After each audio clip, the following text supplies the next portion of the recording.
Hello there, great to see you on the channel. In my last video, I walked through a step-by-step process on how to build a mixing template, and it covered the more sort of time-consuming aspects of starting a mix session, like track naming, colour coding, routing, and buses. In that video, I also provided a link to download that particular mix template, so you could use that to build your own template going forward following these videos. Now this video is a continuation of that tutorial, and it's going to be a fun one because we're actually going to start getting into the plugins. My old template had become just really cluttered with plugins that I didn't use anymore, and I found that they were distracting. I was spending time removing them, and it just got bloated and needed a serious update. So that's what this series of videos is all about. I've recently got several new plugins that I want to incorporate into this template, basically to help me remember to try them. My memory is absolutely shocking, and this is one way for me to not forget about the money I've spent on plugins and actually use them. A major goal for me here is also to simplify my workflow by using more intuitive plugins. That for me usually means that they've got fewer parameters, and it just makes it just so much easier to make decisions about what I'm hearing, whether I like it, whether I don't like it, whether I'm going to carry on with that plugin or whether I'm going to try something different. An important factor here, though, obviously, is that they've got to sound good. When I talk about wanting to mix faster, that isn't as important to some of you as it is to others. Mixing fast when you do this professionally is important because you have to stay efficient so that you can turn around projects quickly and keep the doors open and keep the money coming in. For others, it's more about mixing fast so that you can maintain that flow state, stay in that ultra creative zone, so you can maintain that sense of fun and satisfaction whilst you're mixing, which is the reason that probably 80% of us here watching this video do it. So that's really important because I think that's what leads then to greater confidence in mixing. This particular video is going to cover the Mixbus plugins and what I call the center section of the console. If you've seen the first video, you'll understand what I'm talking about here. We're also going to cover the parallel tracks, and finally the group and the instrument buses. The next video that will follow this one is going to finish things off, and that's going to talk you through all the effects plugins that I have on all the effects returns right at the end of the template. So make sure you subscribe to the channel so you don't miss it, and don't worry, you shouldn't have to wait too long for it. Later on in the video, I've got the details of a new exciting giveaway that's live right now. Here you can win not just one, but actually two of my mixing courses. If that interests you, then stick around to learn how you can enter that competition. There are loads of runner-up prizes, so make sure you stick around for that. So let's jump into the template and have a look at the plugins I'm going to use throughout 2025. So here's the template from the last video. A big part of my workflow, and which plays an important role in getting a sound on a mix that sounds like a record to me, is utilising plugins that are emulations of hardware units. So EQs and compressors that have been used for decades on all those familiar sounding records. So I like to incorporate as much of that as I can into my mixers. And the benefit of using a plugin like that is you get this harmonic distortion that was inherent in every piece of analog equipment. And to me, that goes towards a long way towards that sounding like a record kind of thing. So I'm going to be using analog emulations, If you haven't got the same plugins as me, that's fine. I'm sure you must have the plugins I'm going to be using. There are countless versions of them. So you will have a version in some way, shape or form, I'm sure. One thing I want to show you in Pro Tools, which saves on a plugin slot, 2 plugin slots, is the ability to hold in these 2 positions here. Whenever you click an insert slot, you can have your favourite EQ and your favourite compressor. In my case, I've chosen the SSL 4KE channel strip from SSL as my compression slot, and it's really handy to have them there, really quick selections, so I don't need to build those into my template in any way. They're just there. I love channel strips because they're like a multi-tool. They've got EQ on them, they've got expanders, compressors, filters, they've got their own fader, they've got drive, you know, that harmonic distortion. We can drive more signal in, turn up the gain to push the circuitry in the plugin a little bit more to get some more of that that goodness. And it's quite harmonic distortion just for me adds a thickness.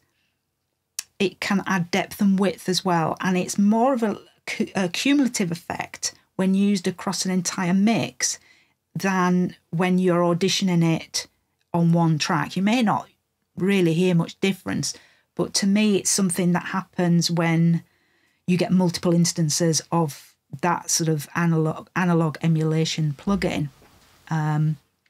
It all kind of meets up at the mix bus and sounds great. So if you can build that into your template somehow by using emulations, then I encourage you to do so. The other thing about emulations are they tend to be easier to use. They've got fewer controls, and that's another thing that is a goal for this template, and that is to take away choice or to limit choices. The very fact that Pro Tools here gives you these 2 positions for a default EQ and compressor is great because there are limited insert slots. We have A to J in terms of insert slots, and I think there are some DAWs that would allow you to just keep adding plugins, I think. So we're limited already, or I'm limited already in Pro Tools because of the number of insert slots. Why, you know, if you need more than this, I'd question why. So anyway, that's a concept I want to bring to this video all the way through, and that is limiting our choices, picking plugins that make decision making easier.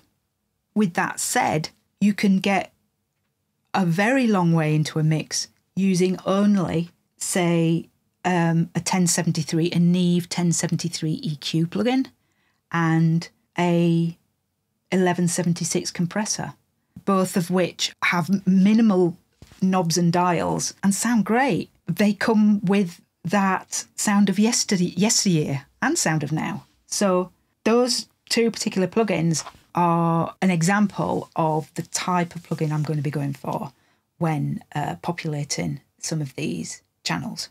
So if you recall the template, we've got the placeholder tracks at the beginning with 2 or 3 instrument buses, the drums, the bass, the backing vocal bus, and I explained why they're there in the last video.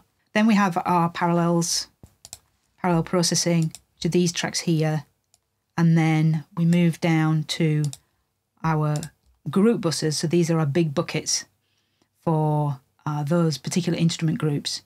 Got some VCA faders, which I find they're just helpful for me in my workflow, not necessarily something you need to have. There's a mix trim master fader, a mix bus, obviously, a couple of print tracks, a limiter and a master fader, and then all the reverbs and delays and effects start here. Now you can see that this does look a bit different to how I left it in the last video. I've already been through and added a few plugins. The way I've chosen the reverbs and the delays is that they're all different in some way with regard to their overall character. So some reverbs are long and bright, other reverbs are short and dark, and similarly with the delays. So we'll have a look at that a a little later on.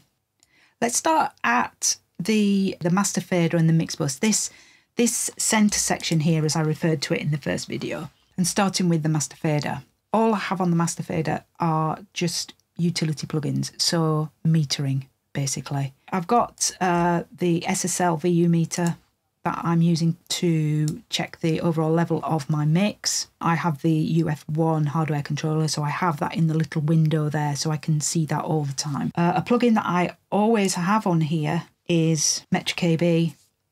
This is how I audition between my mix and reference tracks, and it's a really important plugin to me.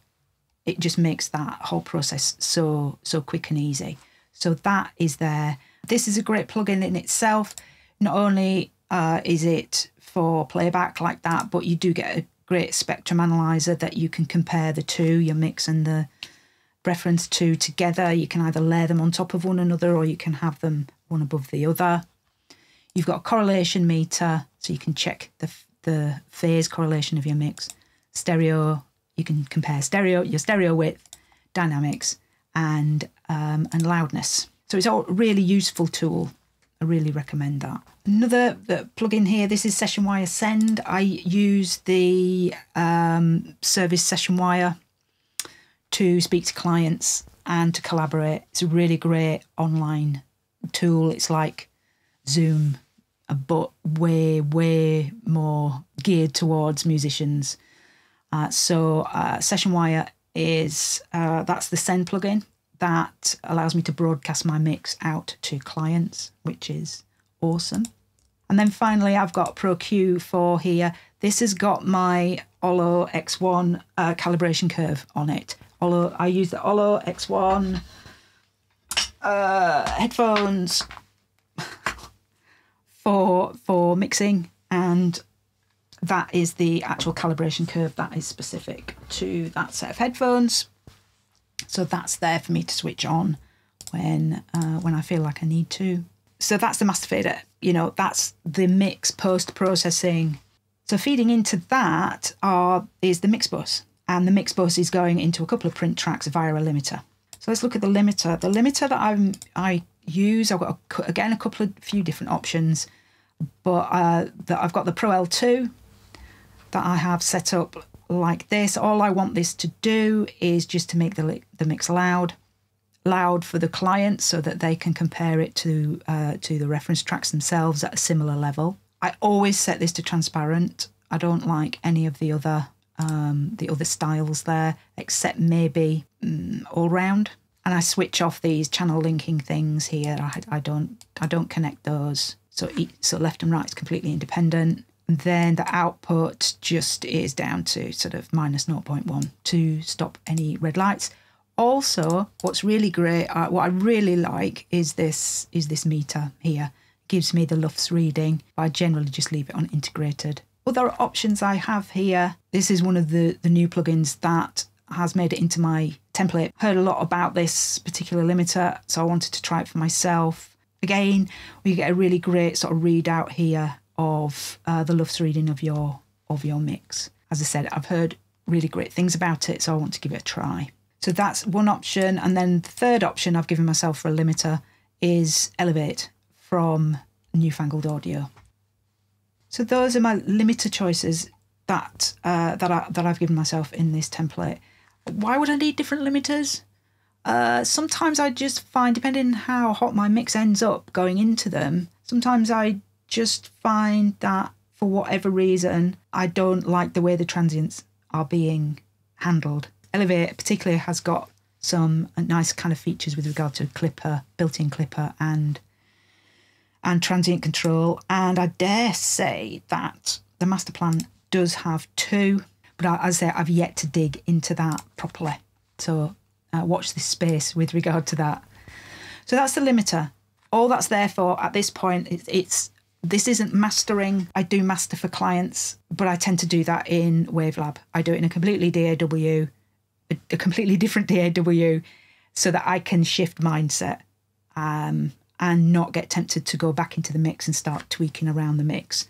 If the mix has been approved, then the mix has been approved, and then I'll just master it independently of Pro Tools. So this particular limiter here just needs to make the mix louder with as little coloration as possible. So we've got 2 mix prints, nothing different there. This is how the limiter is fed from the mix print, from that send at Unity pre-fader. So we get to the mix bus. Now, not all of these are going to be on when I start a mix. They're there as an option for me to try later when I'm well into the mix and I'm at that stage where I'm looking to make things sound even better, even wider, even brighter or airier, or all those kind of adjectives. But what is on from the start is the Red 17 from Abbey Road. I really love how this sounds. This is one of those harmonic distortion plugins. It's the Red 17 desk.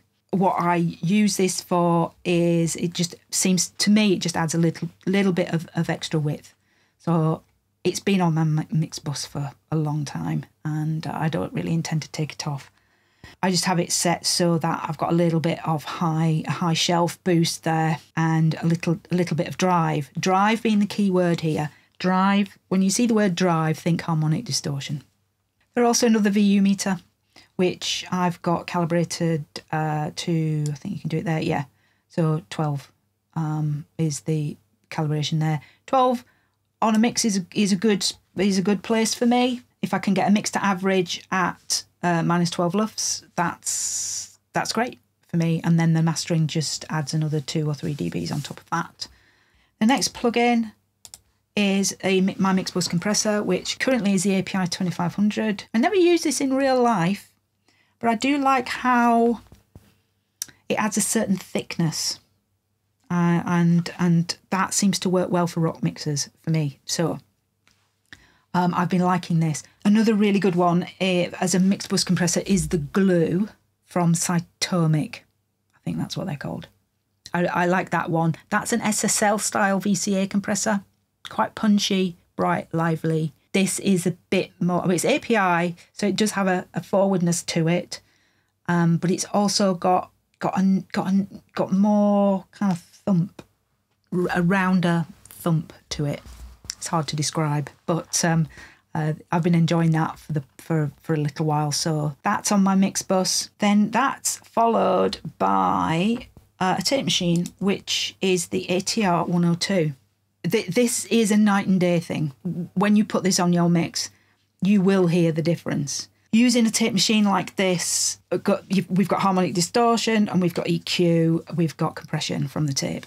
So all that I do with this is, these are my kind of starting positions with a 250 tape plus 6 1/2 inch at 15 inches per second. And I've turned, make sure the hiss and hum is switched off and the transformer is on. Transformer, harmonic distortion. So that's cool.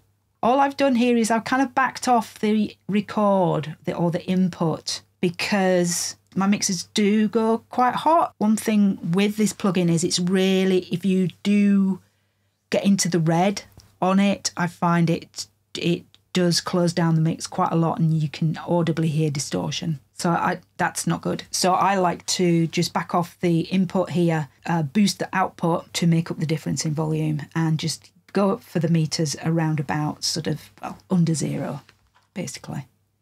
But I just love how that makes the mix sound. Having said that, another option here, and maybe I'll use it with the ATR 102, I'll use the two of them together. But here's another tape saturation plugin that adds a great sense of, it just seems to take the mix beyond the speakers, and I really enjoy that. Again, we are talking about harmonic distortion, so with careful setting of the input gain and the drive, you can get some really great textures and an extra sense of depth, which I really have been enjoying. So that's on my mix bus. So now what I'm looking to do is, all that characterization can sometimes, particularly tape machine, can add a bit of a bump that might be a little bit too much. So I like to use a multiband compressor to control that sort of thing, to even out the mix, just to get hold of the low mids and any kind of well, across the whole mix, basically, the mids, the upper mids, the low mids, just to smooth them out a little bit. And this 4-band setup that I've got here on FabFilter Pro MB does a really good job of that. What I will do is I will highlight all the dots there.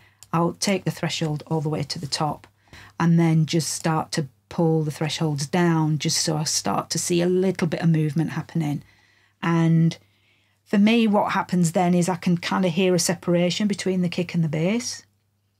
That seems to happen. And then a smoothness comes in, and the vocals and guitars kind of get bedded into the mix a little bit more, and it really goes towards that sounding like a finished mix kind of thing. But you've got to be so careful with this plugin. It's such a powerful tool, multiband compressor on the mix bus. If you're not comfortable with it, not entirely sure about what it's doing, then I would avoid it and just leave that sort of thing to your mastering engineer. Okay, that's that. As an alternative to that idea, this is another new plugin I want to try from Brainworks, which is their BX Glue. So this is like a 2-band VCA compressor. So it's that band splitting thing again. And it's split at, 440 hertz. So not as many, I don't think you can add any. I think you can only have 2 bands here. So if for some reason the Pro MB isn't doing it for me, if I feel as though I'm losing something, then I'll reduce the number of bands and go with this option here to see if this works any better for me. So yeah, I'm looking forward to trying that. And then we move into sort of the enhancing EQ section of the mix bus. So initially I'm looking here at a Pultec set to 100 hertz and at 10k, just to give little boosts, smiley face EQ, really. And again, the harmonic distortion that you can get from driving this plug-in. My mixes tend to be reasonably loud, as I say, -12 LUFS. You'll definitely see some serious action going on here with the VU meter on this plugin. So I do pull the gain down a dB as well, just because when you bypass this plugin in and out, you can hear a level bump. So that's there. And then as a different option, or as a combined option, because we've got more bands, is the Chandler Curve Bender. I have these fixed, well, they're not fixed bands, but I fix them at 50 hertz, 1.2, 3.6, and at 16k. 16k is on a shelf, 50 hertz is on a bell. And this is where I can, again, just apply some finishing touches to the mix. So this isn't in all the while. This is in the latter stage of the mix when I'm looking to see if I can pull even more goodness out of it. So just, if you haven't got all these plugins, don't worry about it. The concept is to go into some sort of channel strip or some sort of preamp, or even if you haven't got one of those, so long as you're going into some sort of character compressor and a tape machine, that will probably do wonders for your mix, actually. And then go into some sort of EQ for that the final shifting that you might need to do. I have, after the Curve Bender, I have another Brainworks plugin. This is where I increase the stereo width if I feel as though I want to. So I'll use this dial here, this knob here, to just add a little bit. Usually up to about, I rarely go over kind of 130, 135%. So that's there. The other knob that I use on this is this bass shift. You can see what it does in the mono, in the mid section of your mix. So not the sides, just the mids, where you've got all the low mid build up from the bass and the kick and everything. This bass shift is really great for cleaning up the low mids and making up for that sense of loss that you can get. You feel like, the mix doesn't feel as bassy. So it adds at the same time a boost in the lower frequencies, so sort of 80 hertz, that kind of area. That's again another finishing move, one of those tiny moves just to clean things up in the low mids for me. This is a mid-side processor. I suppose that's pretty important to mention. So the mids are on the left, the sides are on the right, so you can EQ the mids differently to the sides, which is different to the curve bender. At least that's how I use it. You can switch it to mid-side processing if you wanted to, but I always use this in the stereo mode. And then right at the very end of the chain, this is to catch any peaks on the mix bus, so any red lights. The limiter bus doesn't come into play for me until almost the end of the mix, so that limiter isn't in play at all. So I need the option of another limiter on the mix bus, because, as I say, mixing to -12, -14, you will see peaks from the drums and things. So I do need a limiter to stop that, and so this is there to do that. And it's a new it's a new one I'm yet to try, so I'm looking forward to that. That's the mix bus. So the mix bus is the very end. That's the 2 channels that your mix is coming out of, and what's going into the mix bus, that will be our group buses, our group bus processing. So let's look at that next. First though, let me tell you about the giveaway competition that I'm running right now, where you can win not 1 but 2 of my mixing courses from the simplymixing.com website. All you have to do to enter is find the link in the description to sign up, and you could be the lucky winner that gets to choose any 2 of my courses absolutely free. There are tons of runner-up prizes where you'll get to choose any one of my courses at a massively reduced price. But you only get this if you enter, and the competition closes on Sunday, the 16th of February 2025. So click the link below, and I wish you the best of luck. Our group buses are the blue tracks. These are the big buckets for drums and bass, guitars, keys, vocals, orchestra, and effects in this case. My approach here is like an analog summing type approach. I don't use outboard, so this is where I kind of get into that mindset of a summing mixer. So that process again is repeated for me. So it's going into some sort of harmonic saturation or harmonic distortion, some sort of desk emulation or console emulation. So you could use here, you could put channel strips here if you wanted to. You could put preamps here if you wanted to. You could put any kind of saturation here, but please just use them gently. Little goes a long way with regard to harmonic distortion. What I've been using for the longest time on the drum and bass bus is True Iron from Kazrock. This is really great. I love this plugin. I've got a little preset there that I use. So it's at a sort of 70% mix, but the output backed down to -2.4. And I just generally go between these different transformers here. So the 108X and the 111C, they're the ones I tend to just flick between. There's another new one from the same company that has the Masterplan limiter that could work in this position. It's called Fuel, and this is saturation. It's got clipping built into it as well, but you have these separate controls. You can get more sub frequencies going here with the bass knob, add more thickness to the sound here. So I want to give that a try as an option this year instead of True Iron. Another good alternative is from Softtube, and that's Harmonix. That I've had great results with this as well. Again, you see you can choose between solid state, transformer, master, tape, tube and modern. It's a really simple user interface as well. It's quite easy to understand, which is one of the goals for this template. So that's why it's making it there.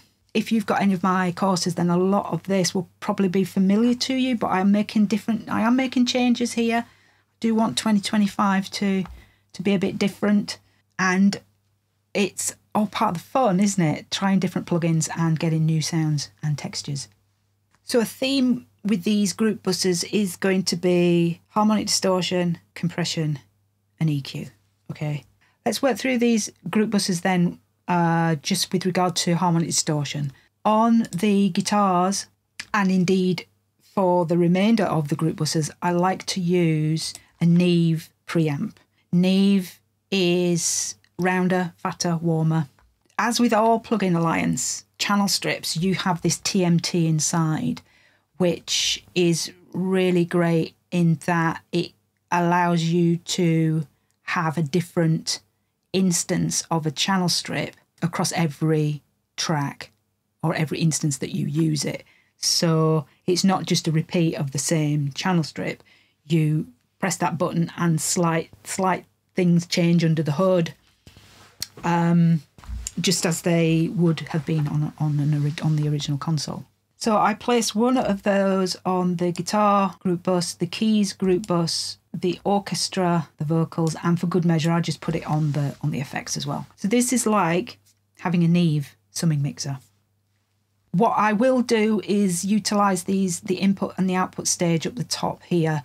It can start to get quite hot coming in. I usually like to see these little red needles here hovering -4 to 0 very on the peaks. As an option though, you know, yes, I'm giving myself choices, but I'm only going to give myself another one, and that is a API preamp to use as an alternative. Quite different character. I think it's a bit more punchy, mid forward. So that is an option that I want to carry forward as well. So that's Neve, API, and then that just kind of leaves SSL. The thing is though, there are more, obviously there are others, but to my mind, SSL is one of the major players. But I tend to use SSLs on the tracks. So on these group buses, I want something a bit different. So that's our harmonic distortion stage sorted out with options on our group buses. Next, I want to look at compression. Compression on the group buses is done very, very gently, the way I work. So let's pick some compressors that are suitable then for these group buses. I like to use the Shadow Hills for the drum and bass bus. I just find it's just a great drum bus compressor, and when compressing the drums and bass together, it just has a great sort of gluing effect. I like the different options here for the different flavour of transformer.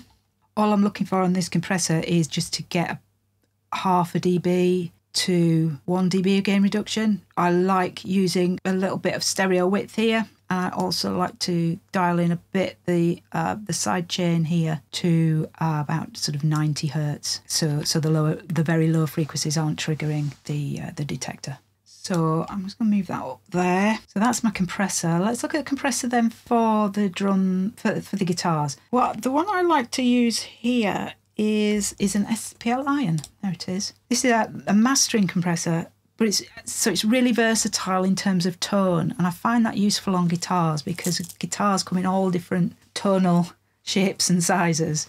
So I find this really helpful. So this is kind of my default here for the guitar bus. All I'm looking for again here is just a 1 dB gain reduction. I find I don't need to increase the threshold to find that. It just, the way that I mix it just comes in at that. But again, I've got loads of controls here, loads of options for EQ. I've got the sidechain EQs here. I've got the rectifier section here, so I can choose which tubes are being switched into the circuit for, again, tonal reasons: thicker, warmer, brighter, sharper. Set on a slow attack to keep the transients in order. And this is a very Mu style compressor.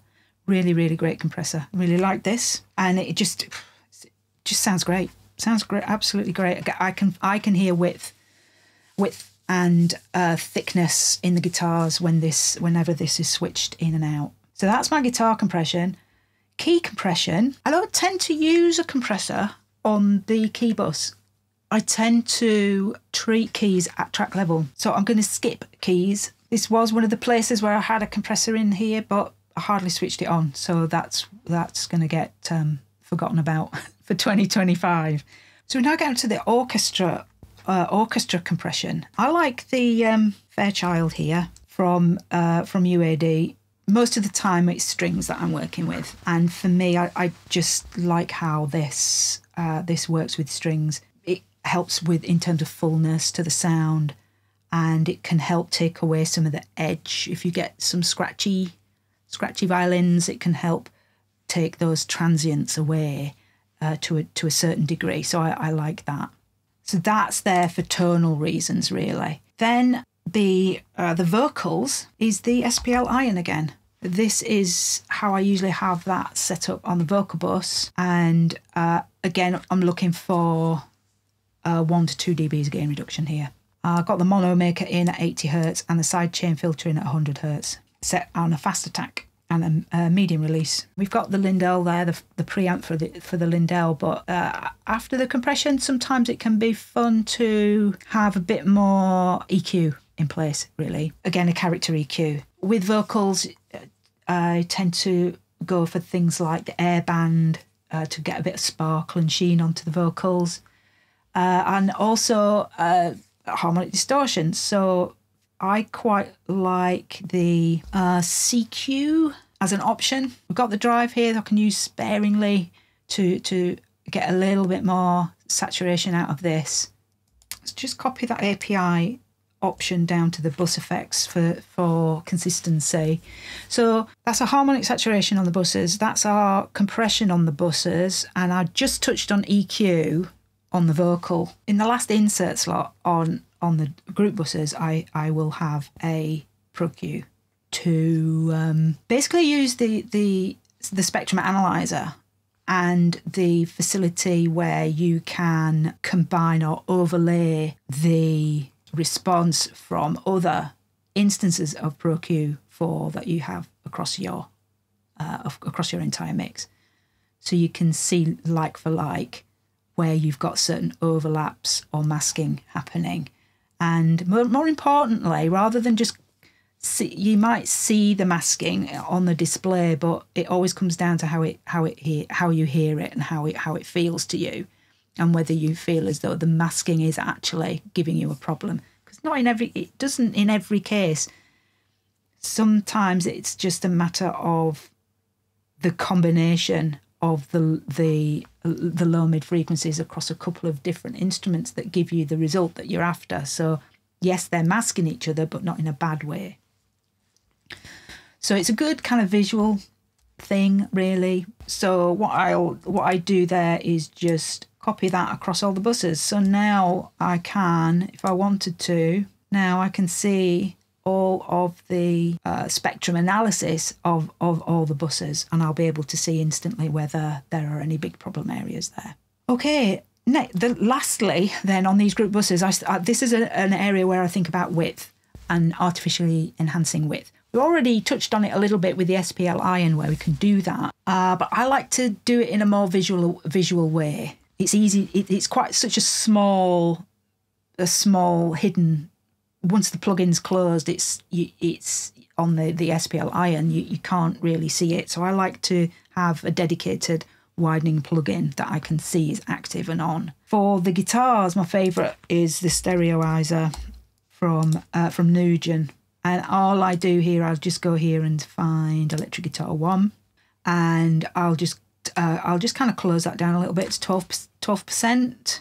I find that works really well. And then as far as the keys go, I like to use a different one just because it's different, so that it will stand apart from the Nugent is the S1 imager, and we'll just bump that up. I'll just usually stick that up to about 1.15 there. So that's the thought process. That's the processing on the group buses.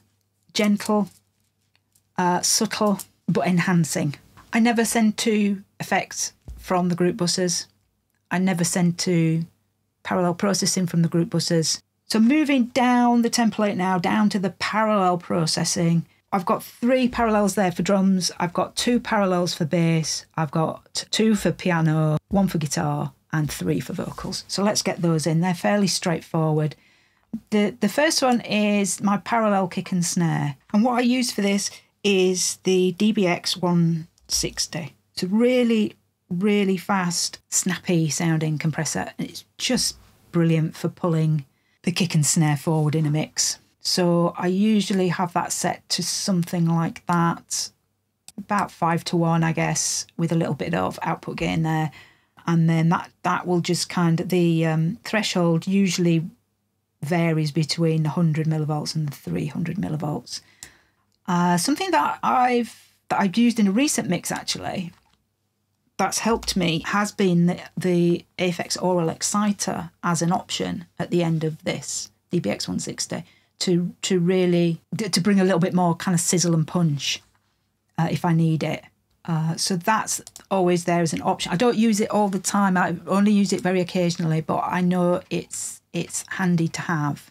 Next one then is Fatso. You notice I'm going in, not in every case, but most cases going in on the second slot, insert slot. Just like to give myself some wiggle room if I need to move plugins around. Or if I want to add something before it, like an EQ or something like that. So here we want the Fatso. Usually have this tranny switched on because that adds the kind of sharp crack character. I will switch it off if it's too much, but I'll start with it on. And the warmth, just kind of get that round in the kind of amber zone there. That's that's where I usually have it. So that's the Fatso, and then the Devil Stereo, which is the Devil Lock. This is the very kind of dirty, or it can be a very dirty compressor, which is great for adding life to drums and giving a sense of more of a room character to them actually. So they are the three parallels for the drums. So kick and snare parallel. Fatso will add more depth and warmth and low frequency to the drums than the parallel distortion for the drums, which is the Devil Lock. I will swap that out sometimes with an omnipressor, another really coloured compressor. There are all sorts of different options there. The idea is that it is just a dirty sounding compressor that gives you some grit, and that just adds an excitement to the drums. Okay, let's move on to the bass then. The bass parallel. This again is a DBX 160, and I'm using UAD here, but you could very easily use the Waves. The one from Waves is great for this as well. What follows up the DBX is a Pultec. This is to add more low end and more articulation to the bass. And the way that this is set up is just to take the compression down a little bit here and perhaps zero that out. What we're looking for here is sort of 60 Hertz boost and a 3K boost. So 60 Hertz is nice warmth, the low end of the bass, which you can kind of dial into taste as you see fit with the low boost here. I'm going to stick it at, say, 6, and then the boost on the 3K is sort of 6 or 7. So that's a really favourite parallel bass chain that works really well. And if there's too much in the way of low end, then you can just go into the EQP 1A and just change the boost there so that it's just right for you. The bass distortion, if you remember from last time, is a audio track, not an auxiliary. What we do there, what I do there, is just pull a copy of the bass DI track onto this parallel bass track and use it as a parallel that way. And I'll place it up with the bass guitar tracks as well out of this bank here of parallels. What we need on here, what I really like using, is this free plugin from Kit called Barrier, which I think is really, really great for sort of band passing the sound. So creating a really kind of narrow band. Again, this is all about articulation for the bass guitar. So we're cutting the lows, cutting the very highs, creating this very mid-focused tone, and then distorting it. And then you can fine-tune how narrow a band you want to distort on that bass tone. It rarely fails to work for me, that one, but if I do need an option, I've just upgraded. I'm a bit late to the party, but I just upgraded to Saturn II. That's there as an option as well. So that's in the template for me as an option if for some reason the Barrier wasn't working. But what's really great is you've got the bands here to do a similar sort of thing and just distort the mid bands of the bass if you want to. And another option I like to put on here is an 1178 from Pulsar, because this too has got this saturation section. So typical, that's how I kind of have it set up, 12:1 ratio, and on the warm saturation there. Again, for guitars, I always lean more towards warmer sounding because I want guitars to sound powerful and energetic. And power in guitars is around about the low mids, that sort of 200 hertz area.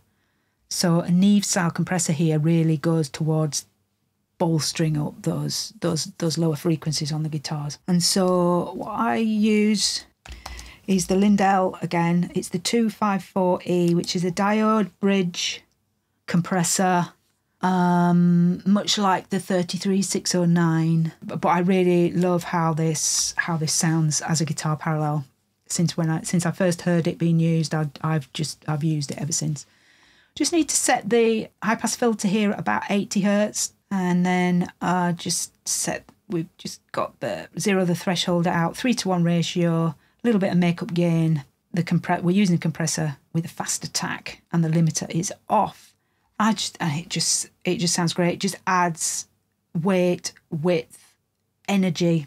I just love how this sounds on guitars. If you don't have this one, you could go for something like maybe the Fairchild, the 660 or the 670 would work really well, or any compressor that is known for its warm character or its warm tone.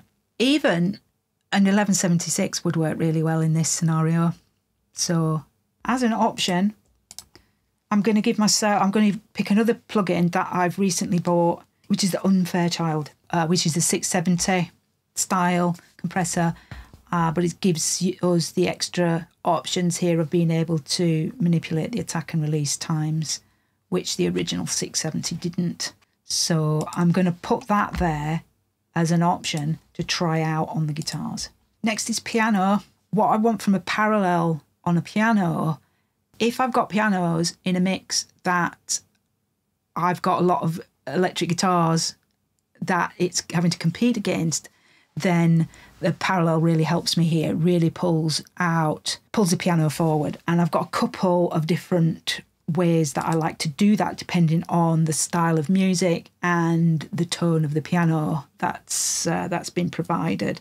So the first one is the Waves, is the 1, 2, 3, 4, 5 EMI channel strip. And for this, I've got this preset here, which is called Bright Piano. It does what it says, really, and it just allows us to hear it in amongst the guitars. So this, when used it's a bit much on its own, but in parallel, it works really nicely because you've got more control. One thing I would do is kind of back off this input a little bit. I'll probably get that back more close to 0. Well, you can see it's giving us a good, healthy boost of treble, and it's cutting 800 hertz and the bass frequencies as well. So that's one option that I use for my first parallel piano. For the second option, I'll go with something a little bit more straightforward, which is a compressor. So the first parallel for the piano is all about, it's got some compression there in the channel strip, but it's about boosting the highs and cutting the low mids and lows. This is more straightforward. This is just straight up 1176. Might just pull the attack back a little bit. I might just change the attack and release there, but just straightforward 1176 there to give the piano a little bit more power if I feel as though it needs that type of help. That takes us to the vocal parallels. So the first parallel, I use this every mix, and I'll give myself some options here because not every compressor works for every vocal, as I'm sure you know. The 1176 we've just looked at, set with these settings, is my first kind of go-to. I'm looking for a reasonable amount of compression here, so I'll adjust the input as needed. I'm looking for sort of -10. I want a reasonable level of compression here. If that's not right for the vocal and I'm looking for something that's a bit more mid-forward, a bit more gritty or gnarly, then I'm going to go with the CLA 76 from Waves, which is great, and I go for the Bluey. Again, I'm looking for like -10, even up to -20 on the peaks, so that I can just feed that in under the bass and under the vocal. And this has got more of a upper mid character to it, or mid character to it, than the black version. So that's why that's there as an option. When using a parallel compression on vocals, parallel compressor on vocals, I always add a de-esser. And I really like the de-esser, the original ancient de-esser from Waves. It just seems to work. I leave the frequency where it is initially and just pull the threshold down, something like that, to just to see the S's being caught here by about up to -6. So that's there as an option. I'm going to copy that down to the other parallels actually, just so, because I know that I will always try that. This vocal mid is a similar concept to the bass distortion, where you just distort the mid frequencies to bring out, to bring forward the notes, the string sounds of the bass guitar. The vocal mid is the same concept, where I'm just looking to bring forward the upper mid qualities of the voice. It really helps peep the vocal over heavy guitars. And the way that I tend to do that, I need an EQ, because I generally just want to filter out the lower frequencies of that as it goes into an 1176. And again, that's all, it's quite, I'll go for a slightly stronger ratio here of 8:1, and then I'll follow that up with an oral exciter. And then when using this, if you feel as though it's adding too much crispiness, you can go into the Pro Q4 and you can kind of add a high cut filter there to control that if you feel you need to. And same with the low cut, you can move that around too. Another option though as well for this idea is to use the Dolby A trick, and I do that using the Audio Thing Type A.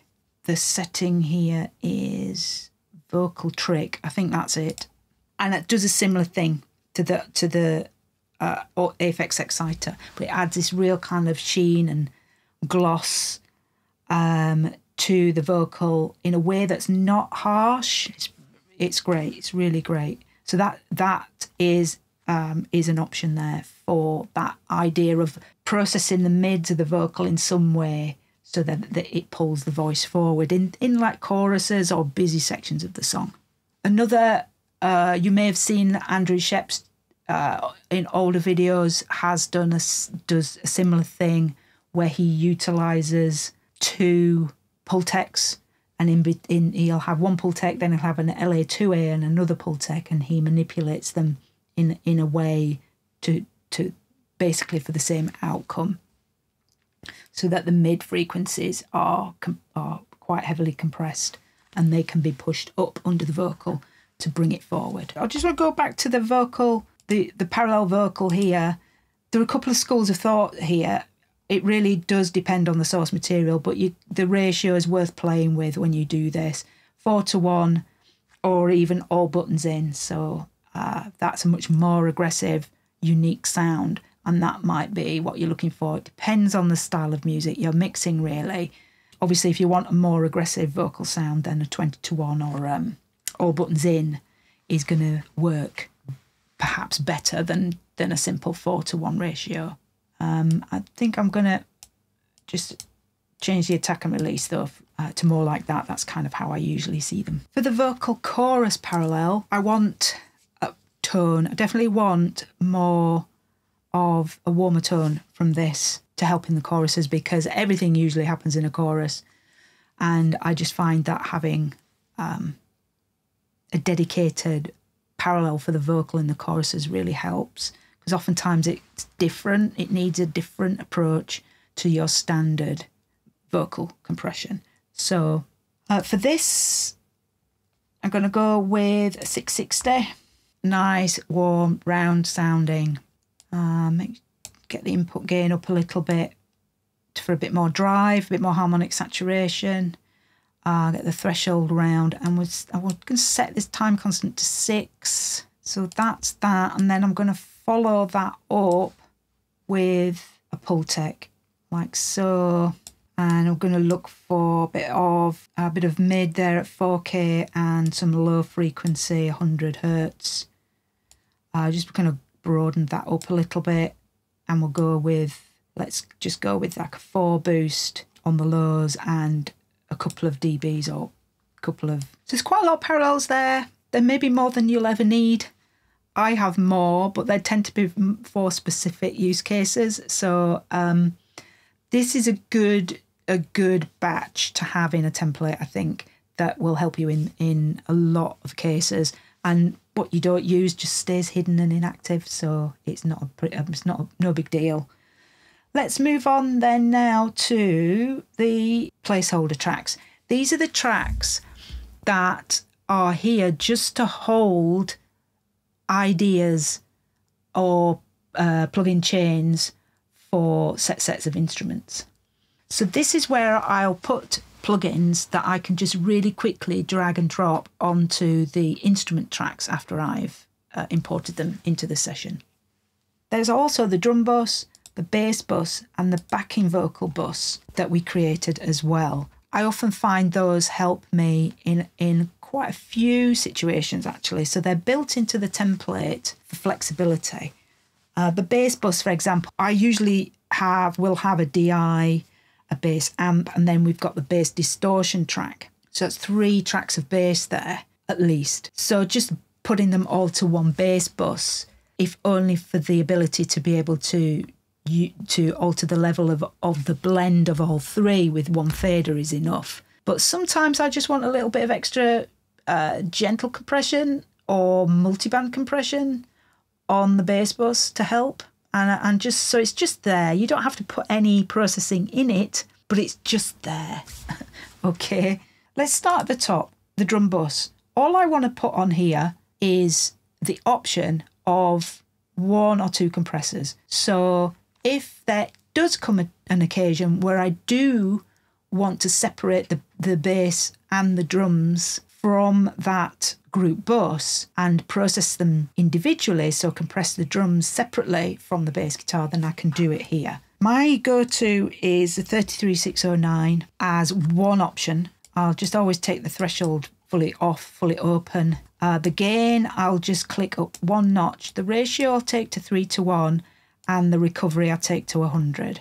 Usually I like to run this as a dual mono and also I like to just dial in a little bit of a side chain there so that the sub of the kick doesn't hit the compressor quite as hard.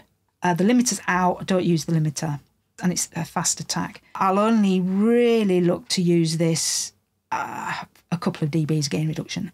It just brings the drums together a little bit more, and then this is on the drum bus, and so it will be compressing the cymbals as well. That's the beauty of it. If you didn't want to compress the cymbals, because sometimes I don't, the cymbals, when they come in, you can route them to your drum and bass bus, into group bus, and you've got that gentle compression happening with the shadow hills there on the cymbals, which will be nice. And then if you do want a bit harder compression on the drums themselves, the shells, then you can do that here and just route the drum shells and the rooms to the drum bus and not crush them, but compress them a little bit harder.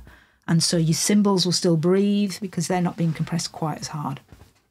Options, you see, that's flexibility. That's what I'm building in here for myself. So that's one option. Another option I really like for drums, for the drum bus, is an SSL type compressor. And the one I like a lot is from Plugin Alliance, and it's the Townhouse bus compressor. Different flavour VCA compressor compared to the diode bridge of the 33609. This just sits here as an option. Usually take the attack all the way slow like that. Leave the release to auto initially and perhaps a 4:1 compression ratio. Same principle, just get that needle moving just a little bit, a couple of dBs maybe. Another plugin that I quite like that can sometimes fix problems is one from Streaky, which is called Tight Horse, which I love. And this is really great, and it just tightens up the lows, the low mids on the drum bus so that it shortens the sustain a bit and it just locks together with the bass guitar a little bit better. Really simple to use. You just set the crossover here, and then just with one button here, you can just tighten up the lows, low mids. Works really well. That just sits there in case I feel as though the kick and the bass are just swelling too much and I just want a quick option. That's there for that. Another great option for the drum bus compressor would be the SSL bus compressor. The bass bus, I'm going to leave open. That's there just in case, because if I don't have to use the bass bus, I won't. So I don't really have any strong feelings about any particular plugins on there. And the backing vocal bus, let's look at that next, because I think I said in the first video about if I can get away with putting all the backing vocals through one bus and processing them together, then I will, rather than having to use a plugin on every backing vocal, because there can be tons of them. First things I like to do with backing vocals is for them to go through tape, just to soften the edges and to just kind of a little bit of compression, tape compression, and to soften transients a little bit. I'm going to go with the Studer here. Generally is kind of a darker sounding tape machine compared to the ATR 102. I'm just going to go with stock for this. I'm going to leave it as it defaults because, you know, vocals are different on every mix. But the principle is to go into a tape machine, then followed up by a channel strip. I like the SSL J for this, the 9000J. Let's go with Plugin Alliance. I like to turn the V gain off in case it introduces hiss. And again, it's a mix by mix basis, which parameters I use and how much compression I use as well. Importantly for vocals is a de-esser. This time I'm going to go with the Fab filter. I'm just going to go to all round mode rather than single vocal, wideband. I'll just pull that down to about 5K. So that's there just in case. What I like to do here as well is add chorusing or pitch shifting to help blend the vocals, make them feel a little bit bigger, a little bit wider. And the micro shift is usually my go-to for this. There's a mix knob there, so I'll just generally kind of back that off. Stick with number 1 at the moment. I just go with how it opens up. And because it's on the channel, because I'm not using a send in this instance, I'm using it directly on the channel, then I can just set the wet dry knob accordingly and you get the percentages there to help you. What I will do as well is use a reverb here if need be. The Valhalla room is great, and I generally go, I've got this preset here, backing vocal long mix then, so you know you can use the mix to dial in as much or as little as you want on the track. And that's set to a dark room, 1.8 seconds, and oftentimes that will work, but if it doesn't, then I will set up all of the sends. So let's do that. R vocal 2, R vocal 3. Same thing with delays. So I'll go with D vocal slap, D vocal short, and D vocal long. And that's usually enough. Sometimes I will need to create a dedicated backing vocal reverb, a dedicated backing vocal delay, and in some instances the width as well, with a different approach to the micro shift. But that usually comes to me in the moment, in the middle of a mix. So as a starting point, this is a great start. So those are the instrument groups that are now set up in the template. Next, I'm going to go on to the placeholders. So once the placeholders are done, then we can talk about the effects, what I did with the effects. The final video in this series will be following very, very soon. Until then, here's a video that gives you the first gain staging step to take in any new mix before you even touch any faders or plugins. And this video explains how to ensure you hit the sweet spot in your plugins every time you mix. That's all from me this week. Remember to like and subscribe, and I'll see you in the next video.